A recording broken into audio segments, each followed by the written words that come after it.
everyone, I'm Becky. And I'm Sarah. And we're doing Bickering Book Reviews. Today we are talking about The Gilded Wolves by Roshani Chokshi. Sorry. Which I received an eARC through NetGalley. Same. And so this book, with the beautiful cover, is about Severin Montague Adler. I'm going to mispronounce everything, and I apologize in advance.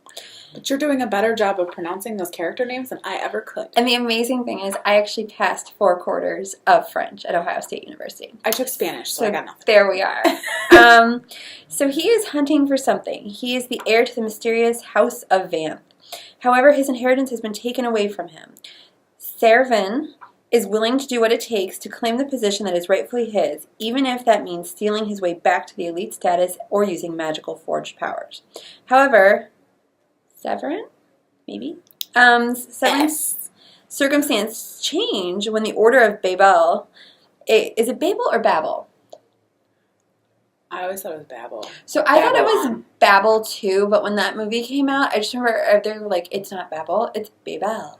Anyway, besides the point. A powerful society asks him to help solve a mystery by which he can regain his inheritance. Severin is joined on his journey by friends Enrique, Tristan, Zofia, and Layla, who will add their powers to his to solve the mystery and regain their status. Okay. That's kind of what it's about. I didn't finish this book. You're super close. 50 pages left, but I didn't finish this book. So, I'm speaking from a place of not finishing this book. That is true. Super close. So, I was kind of frustrated by this book. We saw the author speak at Teen Book Fest last year, and she was wonderful. Mm-hmm. She was funny, she was so articulate, and she was so great with the kids there that were there to see her speak.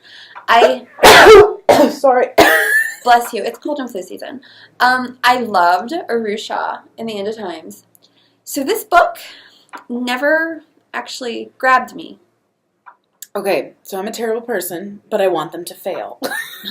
Like, they're just the worst at what they do. Like, every plan that they have, fails right away. Right away.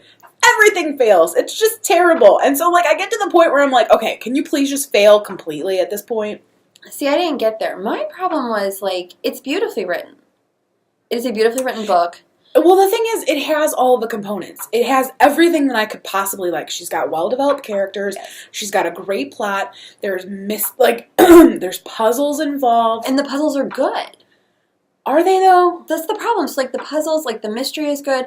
But when it all came together, I just couldn't focus on any of it. And I don't know if it's because I had a nasty cold. I don't know if the book just never grabbed me. I don't know. But it was, it was so frustrating. And I'm reading this, and, there were parts that were funny. And I would be like, the descriptions of Paris and the descriptions of the characters are so beautifully done. And I'm like, but I'm just not connecting here. And mine could be because of the cold, because, yes, I got one going on. But no, I mean, I wasn't invested in any of it. I wasn't even reading the puzzles. Oh, see. I got to the pictures, and I'm like, whatever. There's so many, numbers. It was just, so confusing that I was like, I don't understand what you're talking about.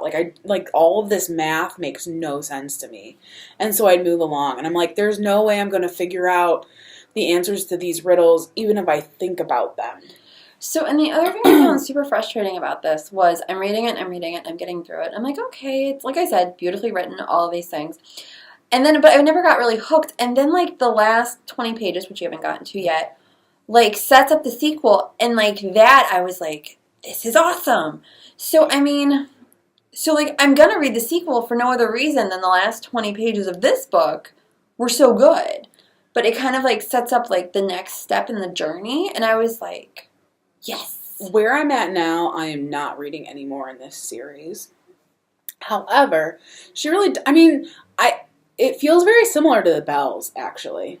Danielle Clayton's The Bells. I don't know why. It feels very similar. And I had similar problems with that.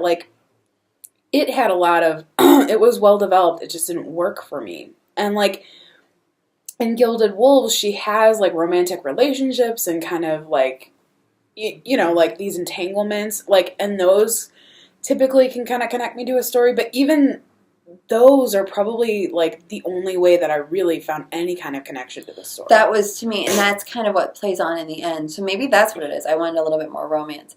But the thing is, because it shouldn't just be based on the romance. I mean, because she's got all of the parts. Right. She's got the writing. She's got the character development. She's got the plot. She's got the puzzles. Like, she's got the humor. Like, she's got it all. It just doesn't work. Right, and I will keep reading her because she is a very gifted writer, but like I said, and maybe this would have played better for me as an audiobook, but unfortunately, I had to read it. I don't know. We should just rate it. All right. So our rating system starts at the top with 5 unicorns, we go down to 2 unicorns. If we don't like it, it's a horse. I'm at 2 unicorns right now. See, I'm at 3 just based on the writing and that ending. Yeah, no, and I'm almost even thinking like going lower because I'm rooting against the main characters, and that's no bueno. Yeah. So that is where we are on Gilded Wolves. All right. See you around. See you around. Bye.